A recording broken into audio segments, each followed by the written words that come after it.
Hey, alright, today we are going to be changing out the fuel filter on my 98 Silverado. I believe these trucks, this is the same body design from 88 to 98, so they should all be the same. They're also known as a GMT400. Alright, let's get started. Alright, so what you're going to need is, obviously, new fuel filter. You can get this at any parts store. Okay, this is what they look like. Okay, and you'll see this side says out, which means that's where the fuel goes out. So this is going to face towards the engine, okay, and it's going to face towards the gas tank. You're going to need a 20 millimeter wrench. That's for the filter end, okay.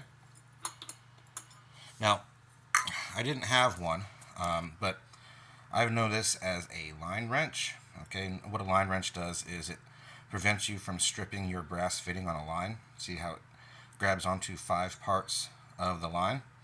But all I had was a 17 and a 15.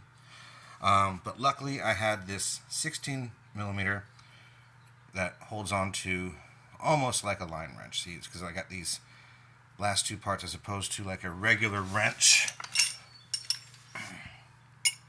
It's kind of like rounded right here. It only holds on to 2 parts. So at least I have this wrench, and this will prevent it from stripping the end, hopefully. But if you can get a line wrench in a 16 millimeter, it'll be a lot easier. Okay? Okay, you are going to find the fuel filter on the driver's side, right underneath the driver's door, about midway. Okay? I'll actually climb under there and show you real quick. So I'm crawling under. You see where the support beam is? It's going to be right there. Alright, I'm going to get my camera set up and we'll get going. Alright, so here we are underneath the truck. So what you can do, you're going to use your 20 millimeter to just stabilize the filter. You use your 16 to get in there and loosen it up. Now, the line is pressurized, so as soon as you do it, just be careful because fuel will drop, and I can move myself just a little bit because I've gotten fuel in my armpits before and it does not feel good. It's some sensitive skin in there, so I'm going to loosen up that side. Back up a little bit, depressurize. Okay. Of course, I haven't ran this for over 12 hours, so maybe it's depressurized itself enough. Oh, there goes the fuel. Yep, there it goes. Got that side done. Let that fuel drop.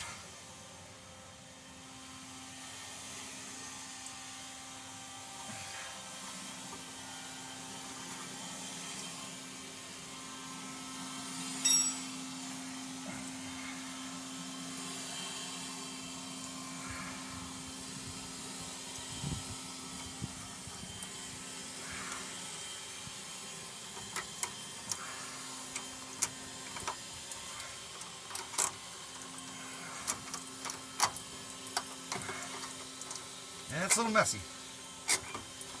Pull the old one out.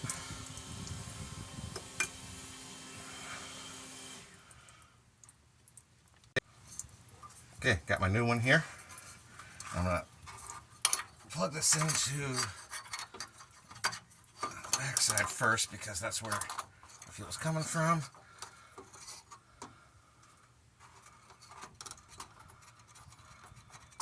Gotta make sure not to cross thread it.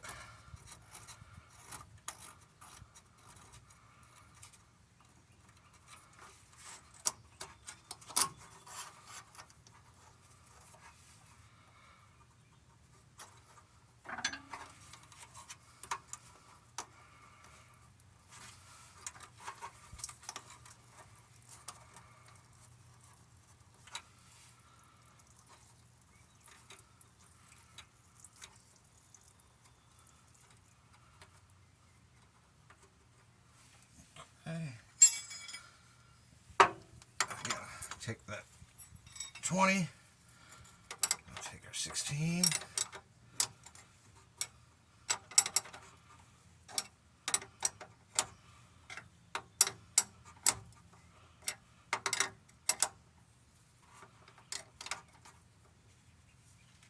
Tighten that side.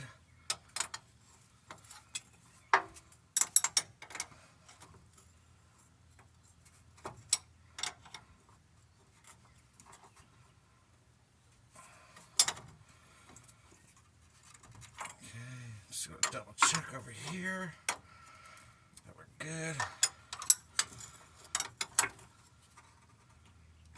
Yep. Set it in place. All right, let's go pressurize the system. Before we turn everything on, I just want to wipe everything down. This way we can visualize any leaks that may be there. Luckily, gasoline evaporates fairly fast. Alright, hop in your truck, key in, put it in the on position, give the fuel pump to pressurize everything.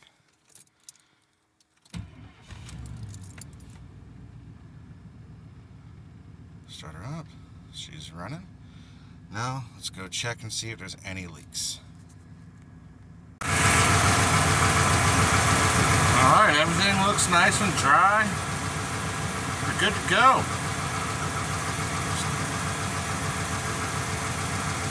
Yeah, good to go. Alright, so now what I like to do when I'm done changing out my fuel filter, now you don't have to do this, but I highly recommend it, put a bottle of seafoam in there. It'll help my injectors and clean out my fuel system.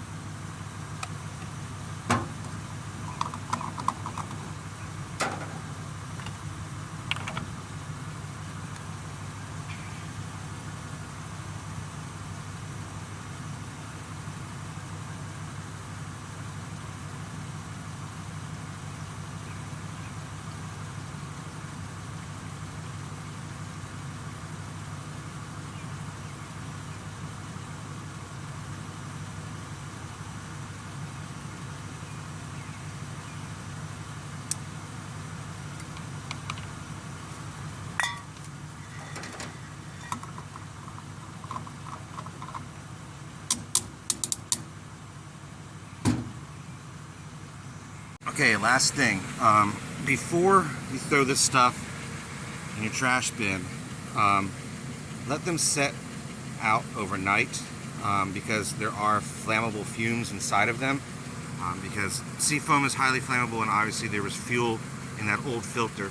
And especially when things start to get warm, you don't want flammable gases sitting inside of a trash can building up pressure.